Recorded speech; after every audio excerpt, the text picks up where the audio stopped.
Good morning, CHD. Good morning to the world, or whatever. Maybe it's good afternoon where you are. Welcome to Pediatric Perspectives, where we are looking at children's health challenges from a different perspective, one that includes critical thinking, one that's not afraid to give you the honest truth. And I have a guest today, welcoming back Dr. Suzanne Humphries. This is a doctor who is not afraid to give you the honest truth and who has sacrificed a lot to speak the truth and basically walk away from a very lucrative nephrology practice.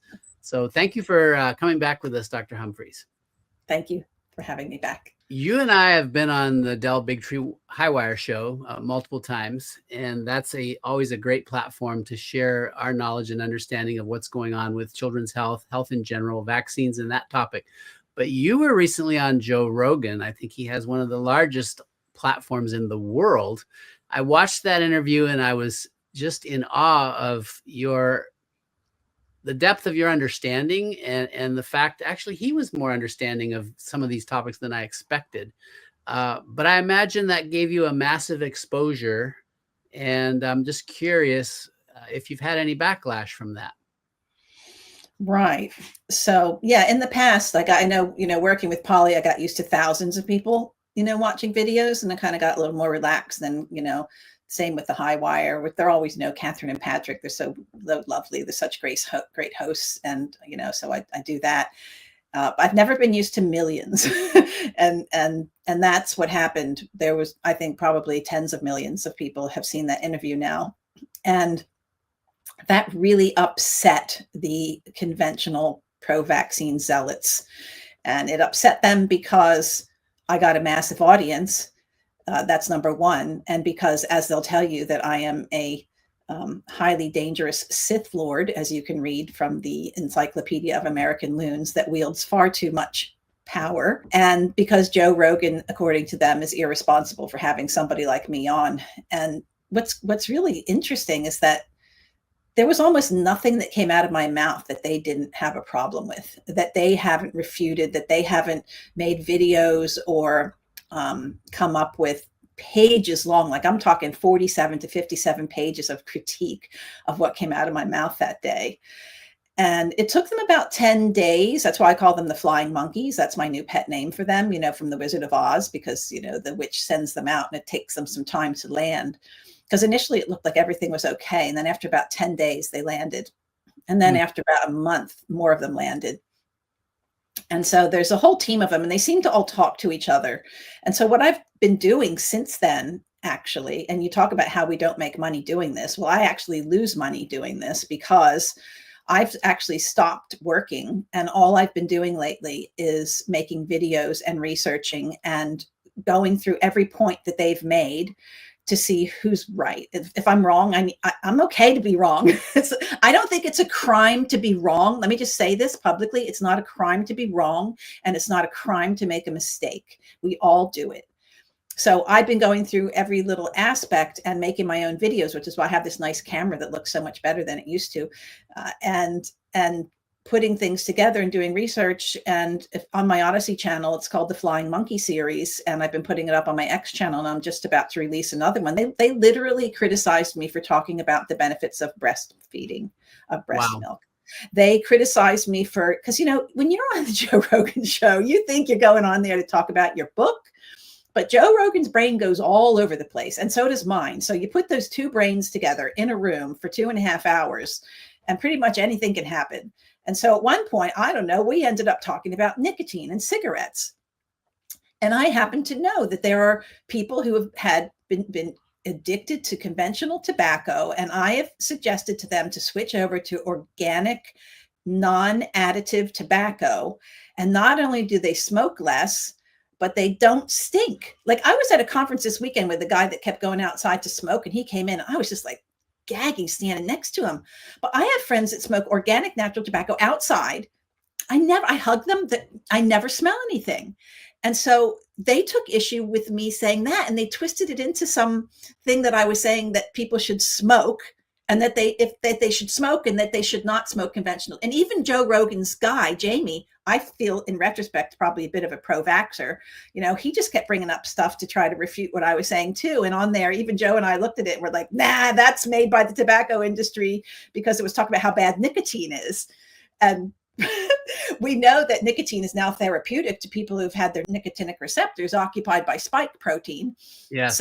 that's how we all got into it. And then I just started talking about tobacco. And so there's literally nothing that came out of my mouth that they don't take issue with. So I've actually been having some fun making these videos because I think with rare exception, I defended everything that I said. Well, that sounds like a full-time job and it sounds exhausting, but It is. thank you for your efforts. And when it starts, if it starts, maybe it won't, but if I were in your shoes at some point, I think I might get stressed out. I would just turn it all off. Who needs the stress? You have done your service with regards to sharing that interview with the world. So thank you for that. I want to use this episode to pick your brain a little bit about something that I'm asked a lot, and I think you are better probably because you're just such an incredible researcher. But how did you go from mainstream medicine to really understanding natural approaches? Because I know you are an expert on the use of vitamin C. You've got good information on detoxing from heavy metals. You have an approach, I've heard you share this on Rogan's talk and maybe Del Bigtree as well, of using benign therapies first, what to do to stay healthy, what not to do maybe. You have a real love of natural healing. How did that become something real for you, being as you were trained mainstream? And then let's touch on how to treat some of the scariest, well, not scary to you or I, but scary to the public infections that for which there are vaccines, because that's always the parents' question. Well, what if my child gets measles? What if my child gets whooping cough? What am I going to do? Okay, there's a lot in there. So it starts out with common sense. Like, to me, I just don't know why there aren't more people that think why would I want to do aggressive pharmaceutical things that every single drug having a side effect when maybe you don't have to do that.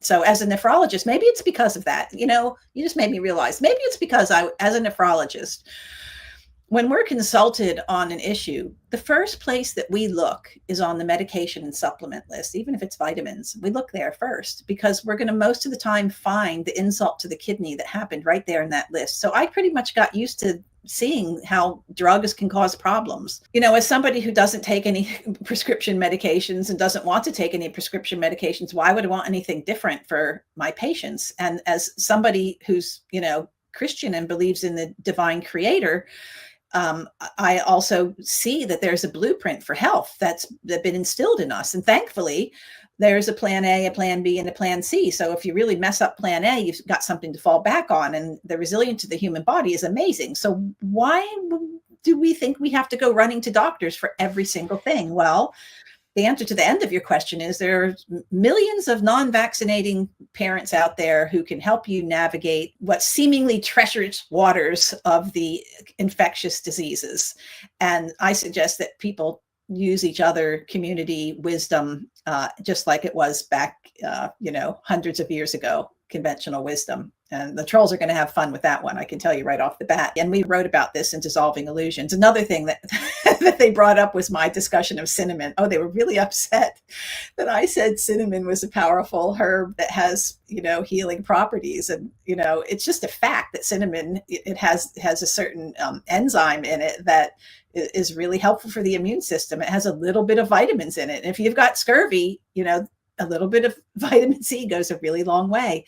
Mm-hmm. So, but nutrition, if you want to stay in the blueprint, and that's what I talk about. I have this series called my Infant Immunity series, which talks about the 3-year pregnancy, because there's preconception, there's the pregnancy, and then there's the breastfeeding period. And there's that relationship that goes on for approximately 3 years.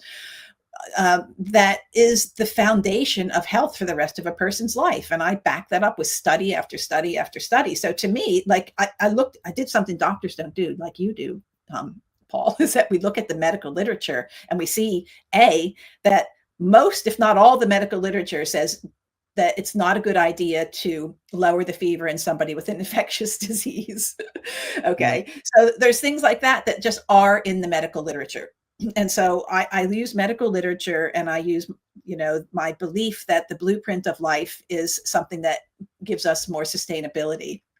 And I just started doing little bits at a time. So when I left, again, I was in the wilderness in terms of the medical field. And I started learning about chelation and I started doing IV chelation. And then I I don't like IV chelation anymore. I now think that there are better ways to deal with getting toxic metals out of the body than putting injections that can have, untoward effects and redistribute toxic metals in the body. So that's not what I do anymore, but I had a period of time where I went on to that.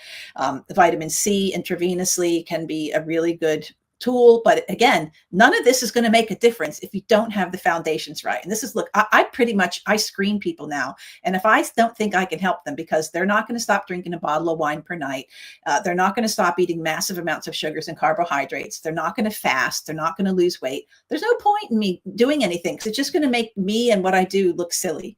But if people are willing to do the hard work to get themselves out of the ditch that they've dug, I'm talking about adults now, and sometimes it's children, because parents can dig a little ditch for their children, then I won't work with them, because they can go get failed medicine anywhere. They don't need to get it from me, because most of what sustains us is done in the kitchen and in the environment. It's not what doctors do. Excellent point. We've talked previously when we were together about autism and chronic childhood conditions. If you were going to help a family, or if I was being asked to help a family with a child who had relatively severe autism or other chronic conditions, what are those key foundational things? Because I absolutely, when you said that, it was like, ding, ding, ding, that is spot on. So many times parents want the equivalent of a pill. Fix my kid. I just want to do this or that and have them get fixed. And it doesn't work if they don't do some basic things. What were the key foundational things that you found most important? And then obviously we add to that. Well, look, you have to remember, I lived at the Autism Trust for almost a year, and I spent a lot of time with Polly and John, both on the bus and at the trust. And I lived with 2 severely affected adults in that area. And I saw autistic children coming and going with their parents. And I see the difference. And some of the parents will come and they'll be really cautious about what they're feeding their children and what they're drinking. And others will come and they'll just go, well, it's all they'll have. And I've got nothing to lose. And my life is so screwed up now. I just keep the peace and give the child whatever they want. And there's a real big difference between those 2 groups. So, I listened to Jonathan Tommy, who spent years of his life, they basically gave up everything they had. They had a pretty darn good life before Billy got hit with that vaccine problem. And they gave up a lot of years of their lives to do research and try different things and travel around the world and, taking Billy to different places. But I think if you talk to John, I think he'll tell you and to Polly that it's the kitchen that makes the biggest difference. And they're really careful about gluten. They're really careful about sugars. They're really careful about chemicals, and they're careful about, having mostly a paleo diet. And Billy has recovered better than he was predicted to recover. Now, is he normal? No, he's not the norm of what, someone that can go out and live on their own, and et cetera. Is he pleasant to live with? Yes. Is he a gentleman? Yes. Is he banging his head against the wall? No, but he used to. And he's having a stable, happy life. And it would be nice if everybody could have that. And when I talk to parents who have children with autism, that it is dealing with the gut and dealing with the diet that makes the biggest difference. I had a handful of severely nonverbal autistic patients who, when they went truly whole food, gluten-free, dairy-free, at least 3 or 4 of these kids within a month or 2 were speaking. I mean, it was shocking. And in one of the cases, he came back several years later and he was no longer speaking. And I remember asking the mom, I said, are you feeding him gluten again? And she says, yeah, it was too hard. It's just like, this poor kid had got his language back and he was going to lead a fairly normal life, it would appear. And now he was nonverbal again. It does take a lot of effort, but boy, is it worth it. And Yeah. that's right. That's those foundational things. I heard you speak about something that I had not known. I forget if it was on Joe Rogan or Del Bigtree, but tonsillar hypertrophy and obstructive sleep apnea. And, tonsillectomies used to be the thing you do. Your kid is obstructing in their sleep. And you had a natural approach to that. I was going, wow, that is ingenious. Do you remember what that was? Well, again, it was just putting two and two together. But getting back to nutrition, it's not just about nutrition. It's about, the excitotoxins that go into these kids' brains that makes a huge difference. And the problem is that they're already got too much going on immunologically in their heads. We need to calm that down. People will go gluten-free for just a few days or maybe a week, and if it doesn't work, they stop. But I remember a while back, I think it was maybe in the book called Wheat Belly, reading the research where it takes about 21 days for that antigen to clear. So if you haven't given something 2 months and diligently done it, then I wouldn't give up on it, because you could still see a result. Yeah, I actually would say on the gluten issue, go 3 months. I had a child who regained their speech, and then at a family reunion, they had a few cookies and lost their speech for a month, just from a few cookies. It has to be absolute in some cases. Yeah, definitely. Yeah. And there's lots of ingenious things that people are doing out there. I don't deal with this firsthand, but I have had a lot of observation. And the other thing that I learned from Polly is like, don't judge. Like if parents can't handle it, then it's their choice to not do it. But I would support parents who do want to take that step, but I'm not in their shoes. I don't know I don't know what their finances are. I don't know what their time is like. I don't know what their own, gosh, I can only imagine what it feels like to have a child, the most precious thing you can ever imagine, and take them to the doctor and have their health ruined. I would just be so angry all the time. I probably would have to be in an institution, honestly. So I don't pass judgment on anybody. I just try to support people. So when it comes to tonsils, again, it was just like people started bringing me their kids with enlarged tonsils. And I was like, well, what would I do if it was me? And so it's the same story, though. It's the same story as how you would deal with somebody who has autism or an immune problem. These are just the lucky ones that didn't have autism. They have immunological problems and mucosal problems instead. Their bodies are doing the best they can to keep up. And then the medical system's ingenious treatment is cut them out. The tonsils. And look, people came on after Rogue and they're like, well, I had my tonsils out and I did fine and I stopped having problems. Well, goody, goody, goody for you. But there are a lot of people that have their tonsils removed. And then this is the gateway right here. You've got this Waldeyer's ring, between your nasal mucosa, your irregular mucosa, your tonsils, your adenoids, and there's other glandulars in there and immunologic tissue in there. And you take that out, and then your next, step going down is your lymph nodes and your lung tissue. So you've basically removed your attack dogs and you're letting the invaders come into the lobby of your house. And so I think it's a good idea to not do that if possible. I have seen cases that are so far advanced that it has to be done. Okay. I'm not talking about those people. And in fact, I have had 2 people that I responded to because they sounded like people that were really willing to do the work and really wanted to have my expertise on this. Both of them I responded to, and both of them, when I told them what would be involved, got back to me and said, oh, he's a picky eater. Oh, we're about to go on holiday. No, I can't handle this right now. Thank you very much. So those kids probably don't have their tonsils. But if people are willing to do the work of changing what goes on in the kitchen, and you have to change it for the whole family. You can't just tell one kid that they can't have their white bread anymore, or their, gummy bears. Right. Or their soda. You can't do it to just one kid. The whole family has to do it, and the whole family will benefit from it. Yeah. So you treat from the inside just the way you would with someone who has a gut-brain disorder, because they have an immune disorder right now. They've been overloaded with poison. The 2 that called me were fully vaccinated. I saw the vaccine schedule. So, you have that to deal with as well. Are they going to carry on vaccinating? Well, that's going to make it a little more difficult for you to make some progress, at least until they're fully recovered. But gargling, and I did say to the one, they're like, we're going on a holiday. I said, well, just get some sodium ascorbate and just give your child, just a small amount every day, like maybe 500 to 1,000 milligrams, and have them start gargling and spitting out. Do that 2-3 times a day with sodium ascorbate water, and you might be really pleasantly surprised with the results. And so that's really it. It's talking to people about their nutrition. Look, I do other things, but on a video call, that would be what I'd be recommending to people. And they don't need me to do that. It's really simple and easy. If the child's old enough to be able to gargle, then That's you. Look, you usually don't see this in little babies. You usually see it in kids that have either stopped breastfeeding or eating regular food, not on bottle food anymore, and having regular food. And that's the age group that generally gets the biggest problems with the tonsils. And if they're that old, then you can teach them to gargle. You can have fun with the gargling. You can make all kinds of funny noises and, play around with it.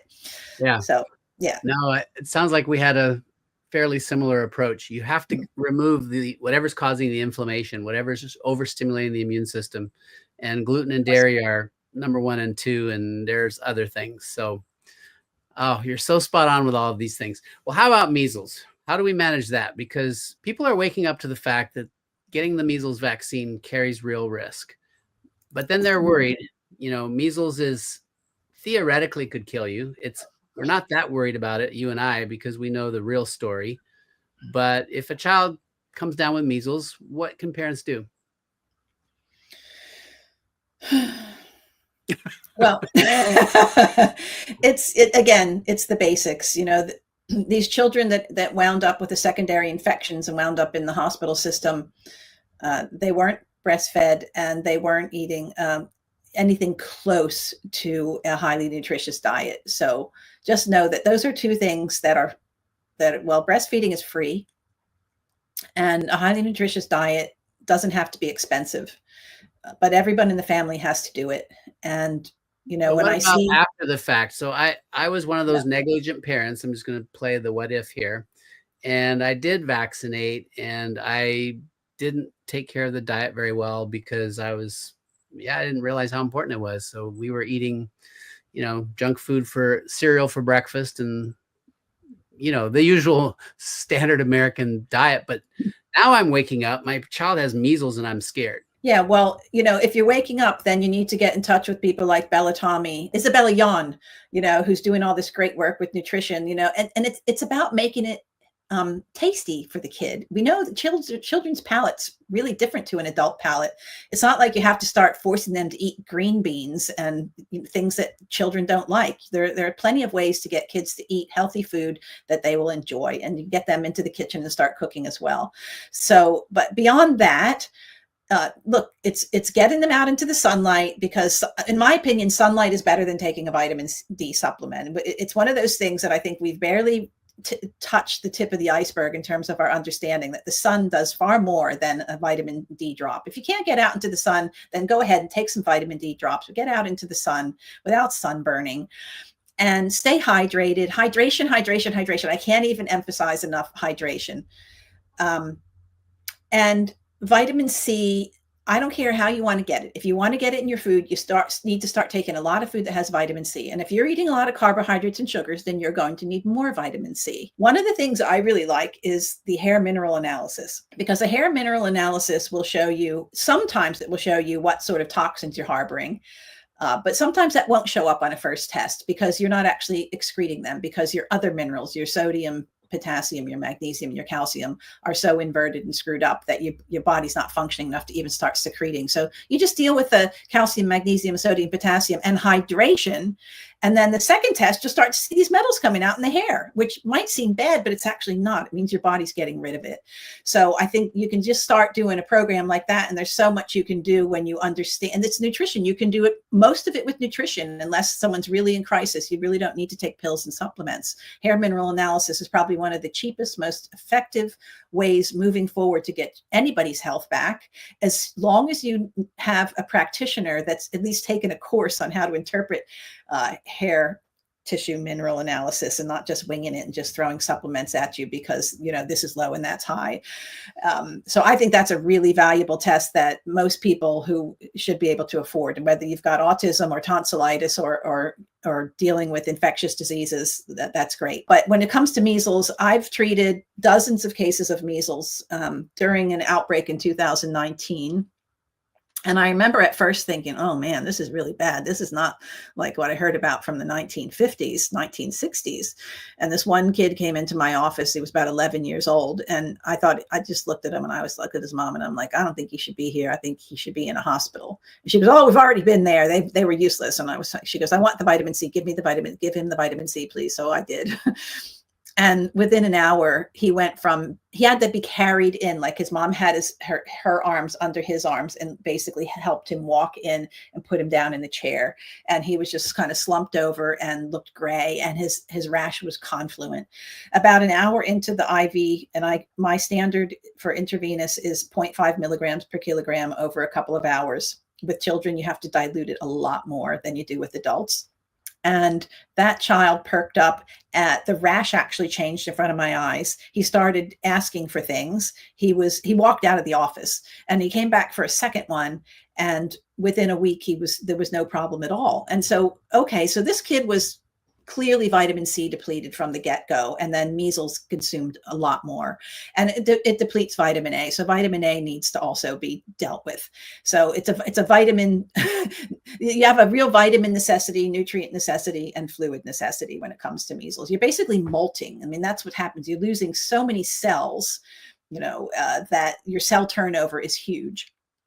And so I've witnessed the virtues of intravenous vitamin C in people who are in crisis, but I've also seen the virtues of oral vitamin C given every 4 hours while awake, to the point of soft bowels, not diarrhea, and what a difference that can make, making the necessity for intravenous vitamin C non-existent. And if any of those children that died from the supposed other infections, secondary infections from measles, were given vitamin C, it's my belief that they would still be alive. We see the same thing with whooping cough. Like, we hear about secondary infections with whooping cough. Oh my goodness. Like, I have a protocol out there that it's been out for years now. It's on my website. You can see, I stopped putting the testimonials up because I got bored hearing so many of them. and there's testimonies from all around the world of people who I've worked with or who have just done the protocol on their own. And they talk about the difference that it makes in terms of, loosening the phlegm. And look, again, even with these people, nutrition is really important and hydration is really important. Vitamin C at home by mouth in a non-dehydrated person. If someone's dehydrated, that's a whole different story. If they're not drinking for days and they're not making adequate amounts of urine, then they need an intravenous treatment, as far as I'm concerned. So, and all that's doing is it's giving back what the child needs, so that it doesn't have scurvy anymore, so that they can function.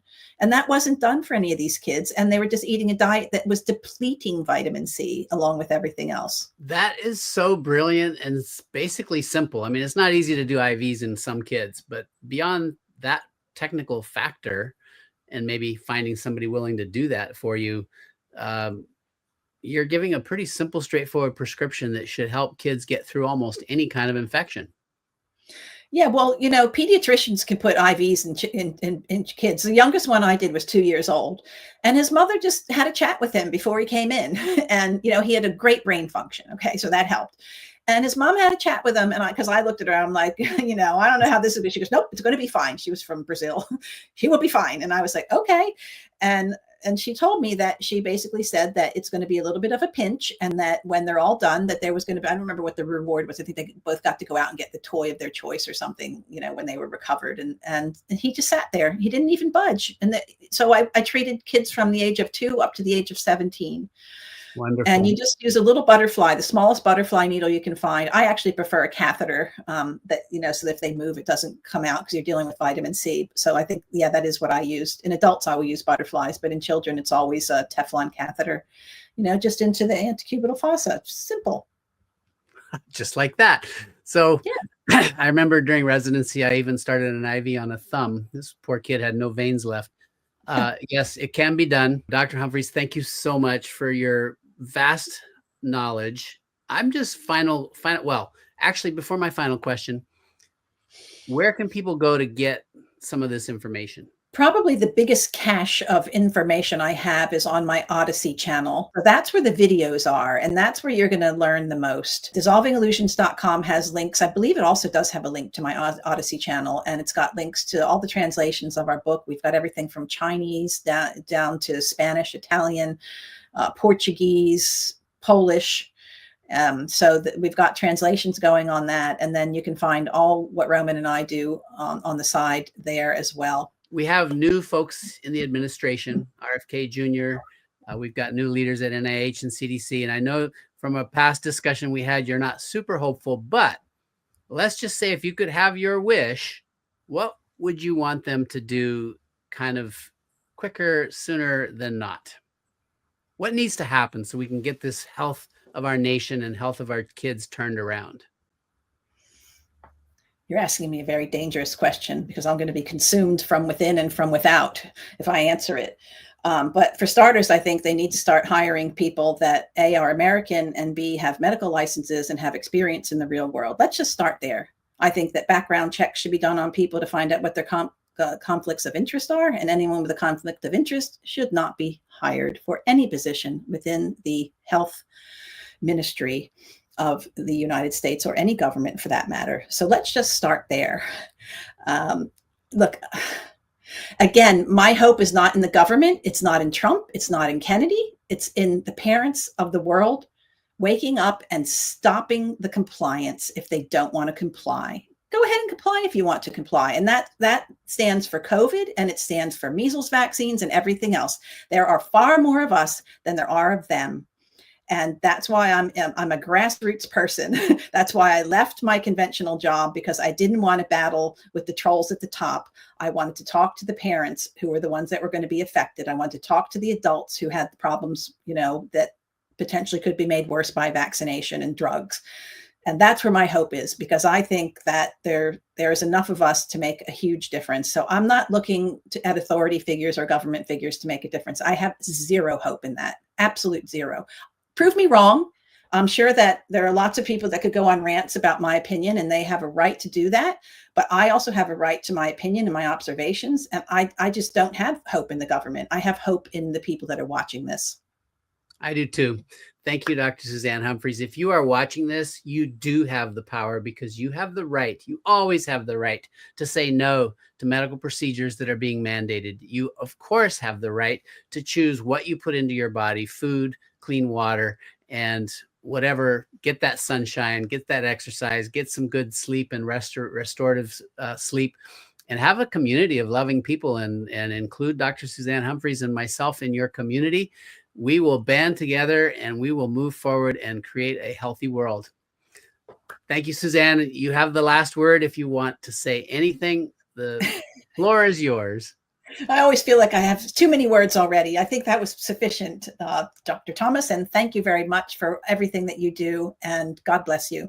God bless you too. Thank you, Suzanne. Well, folks, you can find me at kidsfirstforever.com. I coach, I educate. It is always a pleasure to have you here at Pediatric Perspectives on Children's Health Defense. We'll see you next week.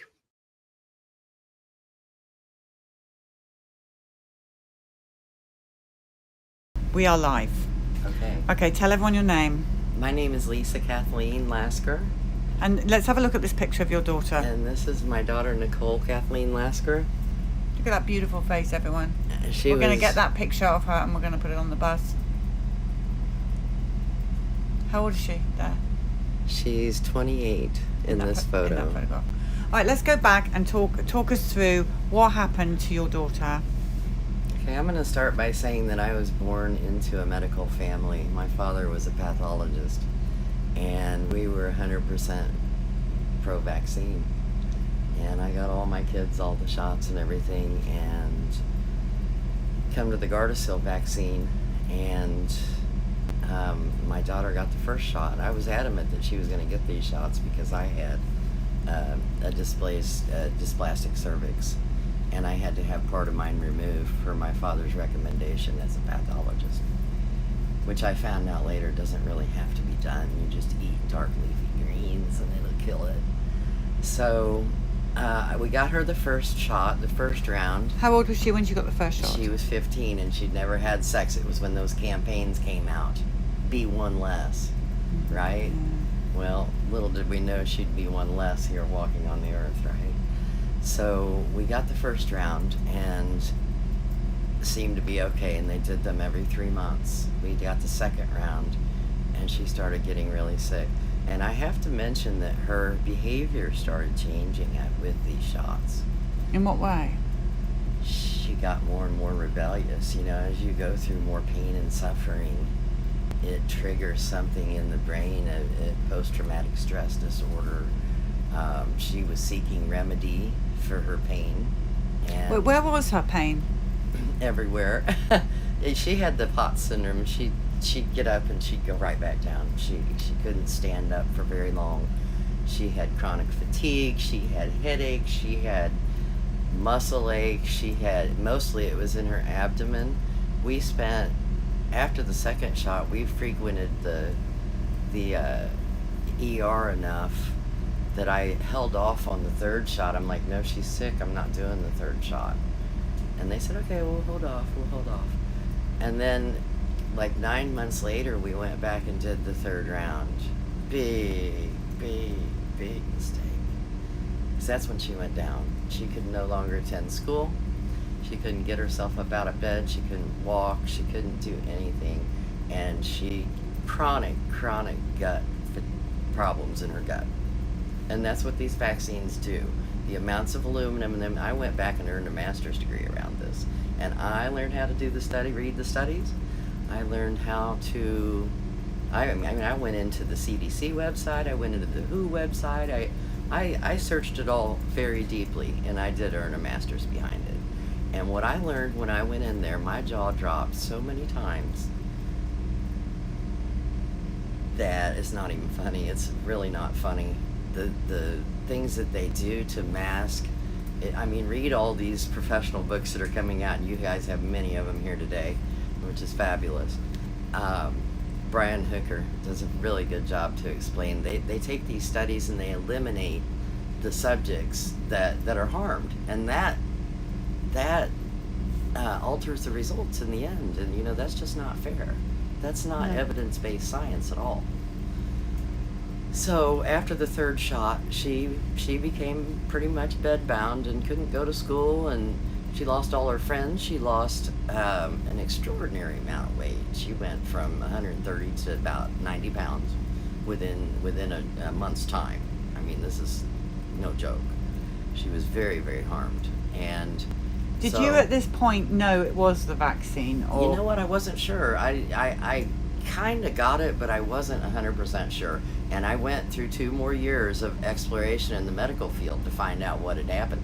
And I mentioned to doctors more than once that it could have been the shots. It could have been the shots. It could have been the shots. And not once did they ever document what I said. That's pretty huge right there. If you can't listen to a mother who knows what she saw. And I took it in front of my father, and he said, Lisa, it couldn't have been the vaccines.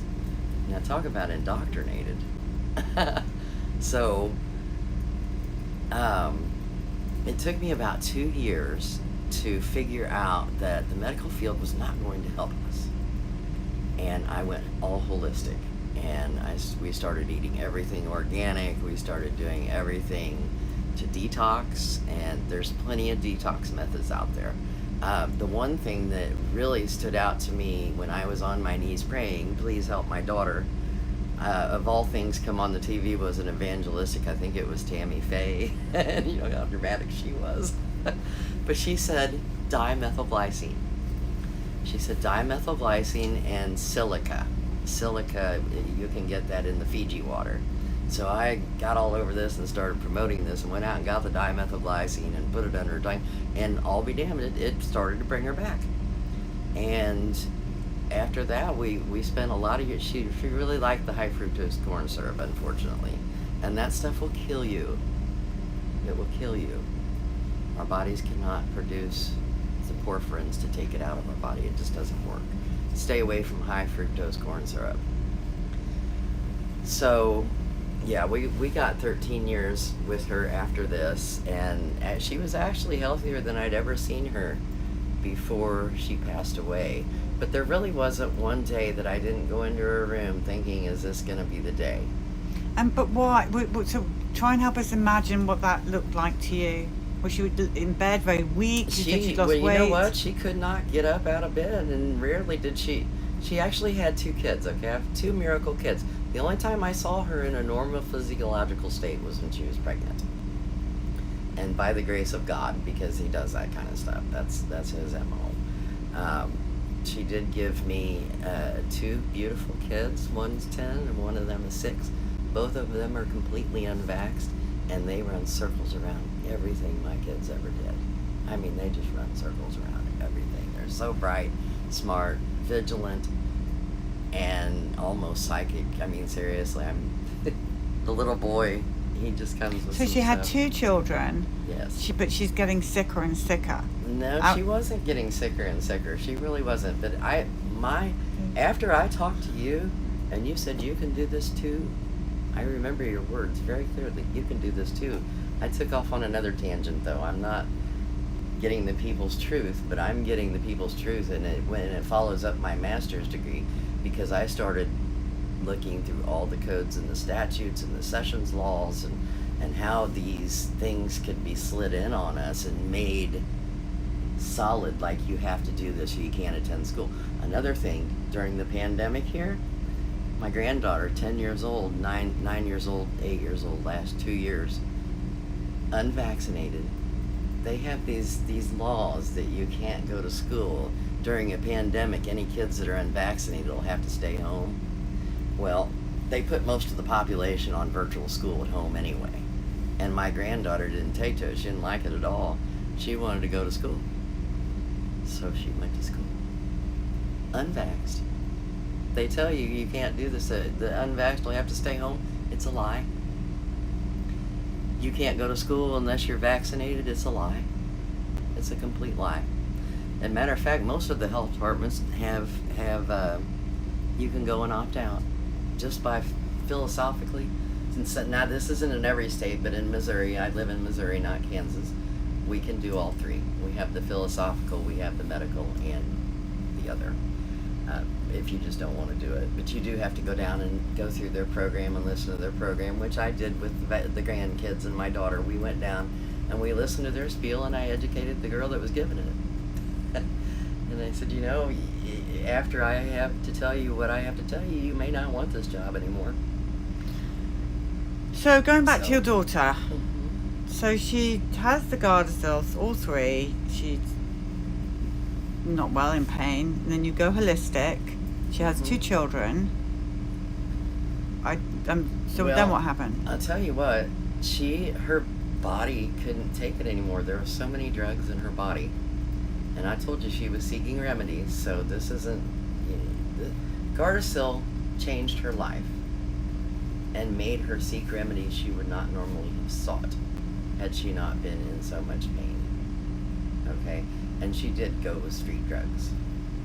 And that was a big part of what killed her.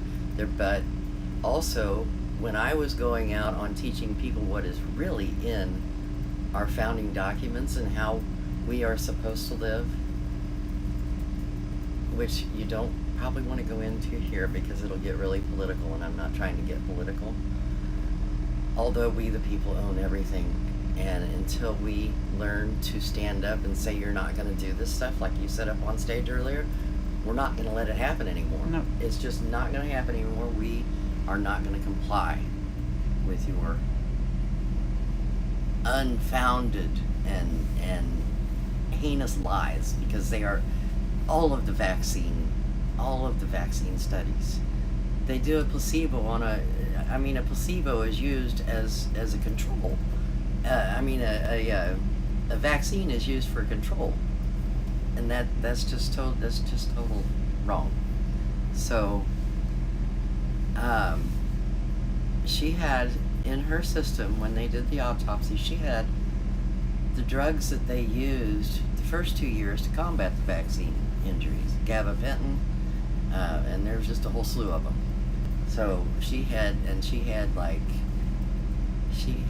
5 times the amount of fentanyl that it takes to kill somebody. So I'm thinking somebody might have given her a cocktail. I was building assemblies, okay, of people. This is not the first time we've had this story. I've been on the road 6 days. We had another one. It was in so much I was pain building following the assemblies COVID of shot, people. and they found fentanyl, and they don't know why. I was building assemblies of people very rapidly. I had 250 people in Missouri already on the assembly, and I was coming over here to work on Kansas. Are we sure that the medications these kids are given are clean? No, there's no guarantees on think any not of as it. well? There's No. no guarantees. I'm on not any of talking it. about street stuff. I'm talking about the pharmaceutical stuff. Why are they finding this fentanyl? You know what? A drug is a drug. Oh, Is a no. drug. Is a drug. Is a drug. So I don't why- care if it's your whatever mother's little helper, your Valium or whatever it is you need, or your heart medicine, or your, I can't go and say that all of it is bad, because that might kill a lot of people too, and I certainly don't want that to happen. But I do want to warn everybody, even all of these medications they're putting you on the heart. I have a really good friend who's a type 1 diabetes, and he's been into the hospital several times this year. And every time he goes in, they put him on a synthetic insulin, and it's not, he's very holistic, and he's been dealing with this for 36 to 39 years. And not once, but almost 3 times, they almost killed him. I had to yank him out of there. He made me his DPOA because he likes the way that I've educated myself, and I'm very good with bureaucracy. What's your message to people? Because they're ramping up the Gardasil. The marketing is very intense right now. It's going to get worse. The marketing is intense on all of it. It's intense on the COVID vaccines. It is, but the HPVs, it's got a push right now. They put the best of the money. They're going for it. My message to the people out there is don't fall for it, because that's exactly what happened to me. I fell for it. I thought, well, she's going to be one less, and she's not going to have to go through what I went through. But little did I know, I didn't even have to go through what I went through. And my message to you is look inside, because when you look inside, the answers come out and they change your outer world. And yes, I'm talking about the Heavenly Father, and looking into your heart and asking your heart, is this true? Because your heart will never lie to you. You know what they say? Because we always talk about our gut feeling. We call it the God feeling. Trust your God feeling. You know that feeling where you think, this doesn't feel right? Yes. That's God feeling. That's God. Well, listen, thank you for telling your story. Thank you very much and for all you're doing.